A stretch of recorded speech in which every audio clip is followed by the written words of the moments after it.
இன்னைக்கு மாநாடுன்னா பல கட்சிகள்ல ஆயிரக்கணக்கில் கூட இல்ல, நூற்றுக்கணக்கில் இளைஞர்களை திரட்டுறது அவ்வளவு பெரிய விஷயம், சாதாரண விஷயம் கிடையாது. ஆனா நம்முடைய கழகத்துல மட்டும்தான் இளைஞரணி நிர்வாகிகளையே கிட்டத்தட்ட ஒரு மாநாடு போல நாம இங்க கூட்டியிருக்கிறோம். இந்தியாவிலேயே வேற எந்த இயக்கமும் செய்யாத சாதனையை நாம செஞ்சு காட்டியிருக்கின்றோம். இது ஏதோ கணக்கு காட்டுவதற்காக கூட்டப்பட்ட கூட்டம் கிடையாது. நம்முடைய எதிரிகள் போடுகின்ற தப்பு கணக்க சுக்குநூறாக உடைக்கின்ற கூட்டம் இங்க வந்திருக்கக்கூடிய இளைஞரணி கூட்டம், கொள்கை கூட்டம். பொதுவா இளைஞர்கள் அதிகமா கூடுனா அவங்களை கட்டுப்படுத்த முடியாது, கட்டுப்பாடு இருக்காது அப்படின்ற ஒரு பிம்பம் இப்ப வந்திருக்கு. காட்டாற்று வெள்ளம் மாதிரி போயிட்டே இருப்பாங்க, யாரும் கண்ட்ரோல்ல இருக்க மாட்டாங்க அப்படின்ற ஒரு பிம்பம் இன்னைக்கு இருக்கு. அவங்களை யாரும் கட்டுப்படுத்த முடியாதுன்னு சொல்லுவாங்க.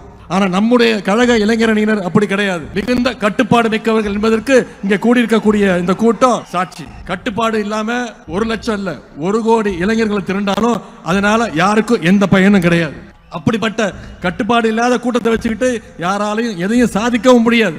ஆனா உங்களை மாதிரி கட்டுப்பாடோடு இருக்கக்கூடிய இந்த கூட்டம், கொள்கை கூட்டம், கழகத்திற்கு மட்டுமல்ல இன்னைக்கு ஒட்டுமொத்த தமிழ்நாட்டுக்குமே மிகப்பெரிய ஒரு பலம்னு என்னால உறுதியாக சொல்ல முடியும்.